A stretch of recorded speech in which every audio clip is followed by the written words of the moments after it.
Hello guys, welcome back to my YouTube channel. আপুনি যদি WhatsApp ব্যৱহাৰ কৰে তেনেহলে আপুনি যেতিয়া WhatsAppত ষ্টেটাস দিব তেতিয়া আপোনাৰ ষ্টেটাস কোনেও চাব নোৱাৰাকৈ কেনেকৈ কৰিব পাৰি আজি মই আপোনালোকক এইটো ভিডিঅ'টোত ষ্টেপ বাই ষ্টেপ দেখুৱাম সো আপোনালোকে ভিডিঅ'টো শেষৰলৈকে চাই থাকক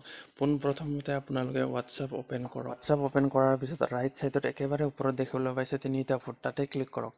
তাতে ক্লিক কৰাৰ পিছত তলত দেখিবলৈ পাইছে সেটিংস তাতে ক্লিক কৰক সেটিংসত ক্লিক কৰাৰ পিছত একাউন্ট নেক্সট আছে প্ৰাইভেচি তাতে ক্লিক কৰক প্ৰাইভেচি ক্লিক কৰাৰ পিছত ইয়াতে দেখিবলৈ পাইছে আপুনি লাষ্ট সিন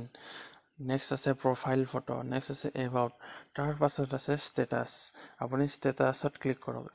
প্ৰথমত আছে মাই কন্টেক্ট তাতে যদি আপুনি ক্লিক কৰিলে আপোনাৰ যিমান কেইটা মোবাইল নাম্বাৰ আছে আপোনাৰ WhatsApp স্ট্যাটাস সকলোৱে দেখিবলৈ পাব নেক্সট আছে মাই কন্টেক্ট একসেপ্ট তাতে যদি ক্লিক কৰিলে আপোনাৰ WhatsApp স্ট্যাটাস কোনেও দেখিবলৈ নাপাব নেক্সট আছে অনলি শেয়াৰ উইথ তাতে আপুনি যদি ক্লিক কৰে তেনেহলে আপুনি যাক আপোনাৰ স্ট্যাটাস দেখুৱাব বিচাৰিছে সেই সকলেহে আপোনাৰ WhatsApp স্ট্যাটাস দেখিবলৈ পাব তাৰ পিছত আপুনি একেবাৰে তলত দেখিবলৈ পাইছে ডান তাতে ক্লিক কৰক তাতে ক্লিক কৰাৰ পিছত আপোনাৰ স্ট্যাটাস প্ৰাইভেচি হৈ গ'ল যদি আপোনাৰ ভিডিঅ'টো ভাল লাগে লাইক শেয়াৰ কমেন্ট আৰু সাবস্ক্ৰাইব কৰিব থ্যাংক ইউ ফৰ ওয়াচিং